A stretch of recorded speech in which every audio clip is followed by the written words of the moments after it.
महाराज जी, आपके पास जैसे कोई आता है वो अपना अनुभव बताता है कि उन आपकी कृपा से ऐसा हो गया, पर आप सत्संग में भी कहते हैं संतों के पास जाने से स्वतः ही कार्य सिद्धि हो जाती है। आप कहते हैं कि ये सब तुक्का है, आपका प्रारब्ध है, देखो, वो लग हम गया। इसका बढ़ावा नहीं देंगे। जैसे ये तो पक्की बात है आपकी कि संत दरस जी में पातक टरई, हमारे दुखों का कारण हमारे पाप होते हैं।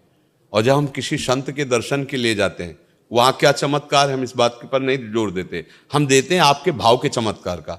आपने भाव किया कि भगवान के भक्त हैं, इनके पास जाने से हमारी कामना की पूर्ति होगी, हमारे मंगल होगा, पक्का होगा मंगल। क्योंकि भगवान और भगवान के भक्त अगर दोनों को ऐसे देखा जाए तो दो नहीं हैं। दो ना होते हुए भी मोरे मन प्रभु अस विश्वासा, राम ते अधिक राम कर दासा। पिता से भी अधिक ममत्व माता में जैसे होता है, ऐसे भगवान से भी अधिक दुलार संतों के हृदय में होता है। क्योंकि भगवान के होते हुए हमारी दुर्गति नहीं रुकी। अगर संत आपके हृदय में अपना अधिकार कर लिए तो भगवान को आना ही पड़ेगा। तो संत दरस जी में पातक टरे, दरस परस अगनाथ। जब उनके पास गए, आपके पाप नष्ट हुए, तो मंगल तो होगा ही आपका। पर हम इस बात पर अगर तुम्हें जोर दें कि हमारे दर्शन करो आकर के, तो हमारे यहां कामना पूर्ति होंगी, तो फिर हमें लगता है कि फिर साधुता में कमी है, फिर कमी है। हमारे दर्शन करो क्योंकि मैं संत हूं, ऐसा संत कभी कह ही नहीं सकता। अगर उससे पूछो कि तुम संत हो क्या, तो सही बात में उसके आंसू आ जाएंगे, कहेंगे हमारे जैसा नीच आपको मिलेगा नहीं। पर क्या है, गुरुदेव की कृपा है, भगवान की कृपा है, उन्होंने स्वीकार कर लिया। देखो, परम संत हनुमान जी महाराज विभीषण जी से परिचय क्या दे रहे हैं? ज्ञानी नाम अग्रगण्यम है, बलम बलवताम महावीर हैं, जय गिर चरण दे हनुमंता, चले उसगा पाताल तुरंता, जिम अमोघ रघुपति कर बाना, ये ही भात चले हनुमाना। वो मंगल भवन प्रभु उनके अधीन है। और वो परिचय क्या दे रहे हैं? प्रात ले जो नाम हमारा, ते दिन ताहि न मिले आहारा, असमय अधम सखा सुन। अपना परिचय दे रहे हैं हनुमान जी महाराज। इनसे बड़ा कोई संत होगा त्रिभुवन में? वो कह रहे हैं असमय अधम सखा सुन, ऐसा मैं नीच हूं। जब प्रभु से मिले तो कह रहे हैं एक में मोह मंद बस, कुटिल हृदय अज्ञान। कौन बोल रहे हैं? ज्ञानी नाम अग्रगण्यम महाभागवत। परिचय क्या दे रहे हैं? कह रहे मैं मोह के बस हूं, कुटिल हूं, अज्ञानी हूं। हनुमान जी महाराज कह रहे हैं। सबरी जी को साक्षात भगवान सामने बैठे हैं और वो क्या कह रहे हैं? अधम ते अधम, अधम अति नारी, तिनमा मैं मतिमंद अघारी। हे प्रभु, मैं तो अधम से अधम अधम हूं। ये है संत परिचय। मेरे दर्शन करो कामना पूर्ति होगी, मुझे लगता है धोखा है। मेरे दर्शन से तुम्हारी कामना पूर्ति हो जाए, मेरी परिचय में ऐसा नहीं, मुझे लगता है नहीं होगा।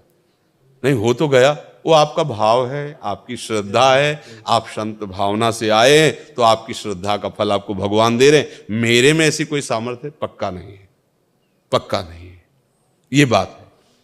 हां, अब हम बच्चे तो प्रभु के ही हैं ना। आप जो कामना करोगे तो हमसे नहीं, हमारा बाप पूर्ण करेगा। क्योंकि आप जो कामना करके आए वो तो देख रहा है ना। आप किस लिए आए? कि भगवान के भक्त है ना, तो फिर वो घाटा कायब करेंगे तो मंगल भवन, तुम्हारा मंगल निश्चित होगा। एक संत भगवान एक गांव में गए, भाव परीक्षा के लिए। उन्होंने कहा कि हमें कोई भिक्षा करा दे जो 100 यज्ञ किए हो। 100 यज्ञ करने वाला देवराज इंद्र होता है, भाव परीक्षा के लिए। अब पूरा गांव परेशान कि संत भोजन के बिना, ये अच्छा नहीं होता। किसी के गांव में या संत भूखा चला जाए तो अतिथि धर्म ऐसा कहता है, ठीक नहीं है ये। गांव में बड़े बड़े धर्मात्मा थे, परेशान हो गए। जो जाता है महाराज, अब यज्ञ तो नहीं पर प्रसाद तो बोले नहीं हम प्रसाद। एक बहू थी जो सत्संग में जाया करती थी पहले, जब ब्याह नहीं हुआ था संतों के पास, तो उसने सुन रखा था। वो भोजन बनाया और ले गए, बोले पाओ महाराज। तो बोले 100 यज्ञ करने वाले। हाँ ठीक है, काट लेना जितनी यज्ञ आपको काटना हो। संत मिलन को चालिए, तज माया अभिमान, ज्यो ज्यो पग आगे बढ़े, कोटिन यज्ञ समान। 100 की बात तुम कह रहे हो, एक कदम में कर। प्रणाम किया और हम यही देखना चाहते थे कि कोई है ऐसा भाव वाला। उसकी श्रद्धा क्या है कि एक एक कदम में करोड़ करोड़ यज्ञों का फल मिलता है संत दर्शन। तो कामना की पूर्ति क्यों नहीं हो जाएगी भाई? संत दर्शन का भाव आपका, अच्छा आपका भाव नहीं है तो भगवान के पास भी काम नहीं बनेगा। देखो दुर्योधन भगवान के भगवान को भगवान मान रहा है क्या? नहीं बात बोली। इसमें हमसे पूछो कि कामना पूर्ति हो जाएगी क्या? कभी नहीं होगी, क्योंकि हमारे में इतनी सामर्थ्य नहीं। तो हमारा आना बेकार होगा क्या? ये आपका भाव जाने। अगर आपका भाव है तो हम जिनके दास हैं वो तुम्हें उदास नहीं होने देंगे, वो कामना पूर्ण करते हैं। हमें अपने में सामर्थ्य है ऐसा कभी अनुभव नहीं हुआ, लेकिन मेरे मालिक में कोई सामर्थ्य की कमी है ऐसा भी अनुभव नहीं हुआ। तो आप आए हो तो मालिक का दासी मान करके तो है, तो हिसाब मालिक करेगा, नौकर थोड़ी करेगा। तो हम तो उनके नौकर हैं, उनके दास हैं। हमारे मालिक इतने समर्थ हैं कि जो इच्छा करी हो मन माही, प्रभु प्रसाद कुछ दुर्लभ नहीं। बात यह है।